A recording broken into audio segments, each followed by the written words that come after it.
Pessah est ce qu'on appelle la tfila, on dit Zman Cheruten, c'est-à-dire le moment où nous avons été libérés. Ce n'est pas seulement à l'époque où nous avons été libérés, mais d'année en année, chaque année, se répète cette sortie d'Égypte. Chol dor vador, chayav adam, lirot et atzmo, on doit se voir comme si on sortait d'Égypte. Il y a, pour chaque fête juive, on revit le moment comme si on sortait d'Égypte, comme si on avait encore une fois eu la Géoula, la libération. Nous allons essayer d'expliquer cette notion de Géoula, de liberté, que nous avons eue en sortant d'Égypte. Il est vrai que, comme c'est marqué dans le Passouk, nous étions esclaves en Égypte et Akadosh Baruch Hu nous a libérés. Il nous a fait sortir, mais Avdout, l'Echerut, de l'esclavage, vers la liberté. Mais d'un autre côté, on remarquera que dans les psukim, Akadosh Baruch Hu nous dit « Vous étiez les esclaves de Paro, vous êtes aujourd'hui mes esclaves. » Il y a donc peut-être une contradiction entre cette notion de Avdout l'Echerut, où nous sommes libres, et d'un autre côté, nous sommes toujours les esclaves, mais cette fois-ci les esclaves d'Akadosh Baruch Hu. C'est-à-dire que nous avons toujours un maître. Avant c'était Paro, maintenant c'est Akadosh Baruch Hu. Il y a toujours un bâton, ce n'est plus le même bâton, c'était le bâton de Paro, aujourd'hui c'est le bâton d'Akadosh Baruch Hu, mais nous sommes toujours les esclaves d'Hachem. Comment concilier ces deux notions? D'un côté nous sommes esclaves d'Akadosh Baruch Hu, mais nous sommes libres, Bnei Chori. Est-ce que c'est juste une liberté relative, c'est-à-dire par rapport à l'esclavage d'Égypte, ou est-ce que malgré que nous sommes esclaves d'Akadosh Baruch Hu, on est aussi appelé Bnei Chori. Il est vrai que d'expliquer cette notion d'esclavage et de liberté est un peu difficile pour nous puisque nous n'avons plus aujourd'hui d'esclaves. Mais on comprend qu'un esclave est un homme qui n'a pas de moment pour lui, il dépend de son maître. Si son maître lui dit « tu vas faire telle ou telle chose », même au moment où l'esclave ne veut pas, l'esclave devra le faire. Lorsqu'aujourd'hui, on prend un homme et qu'on le met en prison, cet homme-là n'est plus un homme libre. On lui a arraché, on lui a pris sa liberté. Pourtant, en prison, il peut vivre normalement. Il peut manger, dormir, se divertir. Comment se fait-il que celui qui est en prison se sent effectivement emprisonné? Il est enfermé. Qu'est-ce qu'on lui a pris? On lui a pris sa liberté. Que signifie prendre à quelqu'un sa liberté? Prendre à quelqu'un sa liberté signifie le restreindre dans ses possibilités, dans ses envies, là où il veut se rendre. On l'empêche de se rendre. Il veut sortir, on ne lui permet pas de sortir. On peut, si on veut un petit peu plus approfondir, et penser qu'en vérité, l'homme se fixe son monde, même si ce n'est pas lui-même qui se le fixe, mais son monde est fixé par rapport à son éducation, par rapport à l'endroit où il se trouve. Un homme ne veut pas être limité dans son champ de vision, ne veut pas être limité dans sa liberté, dans son monde. Prenons le cas de quelqu'un qu'on fait sortir de prison. On lui dit tu sors de prison, il est donc libre, mais on lui dit attention, il y a un endroit où tu n'as pas le droit de t'y rendre, c'est sur la lune. Est-ce que cet homme-là sentira qu'on lui a pris sa liberté? Il est évident que non. Pourquoi? Parce que la lune ne fait pas partie de son monde. La liberté d'un homme, c'est en vérité le laisser se rendre, aller là où il veut, dans son monde. Mais de le restreindre et de lui dire tu ne sortiras pas de ton monde, ce n'est pas lui enlever sa liberté. Il y a une paracha intéressante dans Sefer Malachim. Comme nous le savons, marqué que Shimi ben Gera avait insulté David Ameller, l'avait offensé en public. Sur le moment, David Amelech n'avait pas réagi, bien que ses hommes voulaient tuer Shimi ben Gera. David Amelech leur a dit, mais s'il m'a offensé, s'il m'a ainsi parlé, c'est que, de cette manière, c'est Akadosh Baruch Hu qui l'a voulu. Donc laissez-le, ne le tuez pas.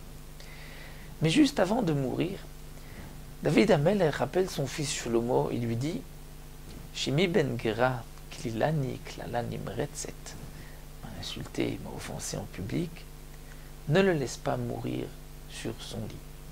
Tu feras en sorte de le tuer, qu'il soit condamné à mort. Comment Shlomo Amelech a procédé? Dans le passouk, c'est marqué que Shlomo Amelech lui a dit, tu ne sortiras pas de Yerushalayim. Le jour où tu sortiras de Yerushalayim, je te tuerai. Shimi ben Gera a accepté l'offre, ne pas sortir de Yerushalayim. Pour lui, ce n'était pas atteindre à sa liberté. Et pourtant, Shimi ben Gera n'a pas pu résister et il est sorti de Yerushalayim. Et ce jour-là, donc Shlomo Amelech l'a attrapé et lui a dit, tu es condamné à mort puisque tu n'as pas respecté l'ordre du roi. Et donc, il l'a tué. Comment Shlomo Amelech, Chacham Mikol Adam, était sûr que Shimi ben Gera allait sortir? Après tout, David Amelech lui avait demandé, ne le laisse pas mourir. Et si Shimi ne le laisse pas mourir sur son lit, fait en sorte qu'il soit tué. Si Shimi ben Gera n'était pas sorti, donc Shlomo Amelech n'aurait pas pu le tuer.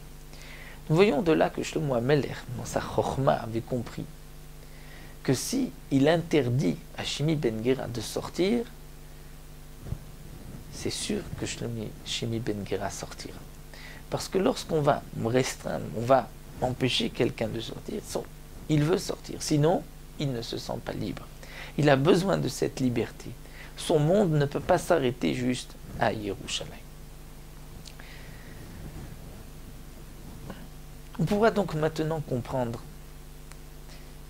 Et il n'y a pas de contradiction entre le fait que nous soyons sortis, mais Avdout Lecherut, et le fait d'être des esclaves d'Akadosh Baruch Hu. Nous avons une Mishnah dans Masechet Avot qui nous dit En lecha ben chorim et la mishosek batora. Il n'y a de ben chorim d'homme libre que celui qui étudie la Torah, qui accomplit Torah ou mitzvot. En quoi le fait d'accomplir Torah ou mitzvot rend l'homme libre? L'explication est toute simple. La Torah va définir à l'homme quel est son monde. L'homme qui a défini son monde en fonction des lois de la Torah est un homme libre. Parce que même si la Torah lui interdit telle ou telle chose, ce n'est pas pour lui une atteinte à sa liberté. Cet homme-là peut faire ce qu'il veut, mais ce qu'il veut dans son monde. Et quel est le monde d'un juif? Quel est le monde d'un ben Israël? C'est le monde que la Torah lui a donné. Ne pas transgresser la Torah, c'est comme dire à quelqu'un, donc ne te rends pas sur la lune. La lune, ce n'est pas son monde. Donc transgresser une mitzvah de la Torah, c'est sortir du monde du ben Israël. Lorsqu'on dit un homme reste dans le monde de la Torah, il est effectivement Eved d'Akadosh Baruch Hu, mais il est aussi libre. Il est libre puisqu'il a défini, à partir de maintenant, dorénavant, quel est son monde. Et donc, ne pas sortir de ce monde-là ne signifie pas qu'on lui a privé de sa liberté. C'est ce que Akadosh Baruch Hu nous a dit en sortant d'Égypte. Vous étiez esclaves de Paro. Maintenant, vous êtes mes esclaves. C'est vrai que nous sommes soumis aux lois de la Torah, mais malgré tout, nous sommes libres. Parce que la Torah nous a fixé quel était notre monde.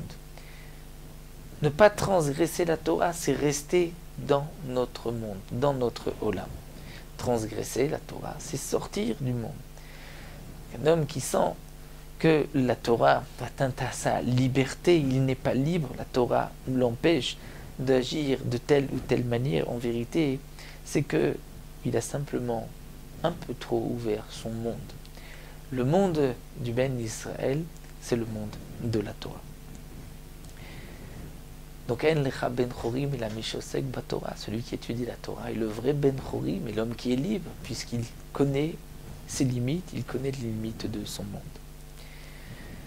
C'est donc notre travail, au moment de la fête de Pessah, Zman Cherutenu, de nous inspirer de la Torah et de comprendre où sommes-nous, quelles sont nos limites, quel est notre monde. Et donc dans le monde dans lequel nous vivons, dans le monde de la Torah dans lequel nous vivons, nous sommes effectivement Benechorim, nous sommes libres. Mais nous sommes aussi Avadim, les esclaves d'Akadosh Baruch Hu. On pourra juste terminer par l'explication de ce pasouk, de ce fameux Mahamar du Al-Shir HaKadosh. C'est marqué dans le pasouk Vasuli Migdash Veshachanti Betocham, vous me ferez un sanctuaire. Veshachanti, je vais résider Betocham, parmi eux. Ce n'est pas marqué Betocho, dit le Al-Shir HaKadosh, dans le sanctuaire, mais Betocham, parmi eux, parmi les Béné Israël, c'est-à-dire Belev Kol Echad Ve'echad, dans le cœur de chacun d'entre nous. Comment peut-on laisser une place dans notre cœur pour Akadosh Baruch Hu? Qu'est-ce que cela signifie? Faire un peu de place dans son cœur pour Akadosh Baruch Hu? L'explication est simple. Il suffit simplement de fixer quel est notre monde. Notre cœur, nos envies vont être affinées en fonction des limites que la Torah nous a données. Lorsque nous faisons une place à Kadosh Baruch Hu dans notre cœur, c'est-à-dire que nous allons fixer notre monde, notre Olam, comme étant le monde que Kadosh Baruch Hu nous a ordonné, c'est-à-dire l'accomplissement de Torah Mitzvot, et c'est à ce moment-là que Kadosh Baruch Hu pourra résider parmi nous, donc réaliser ce qui est marqué dans le pasuk Veshachanti Betocha.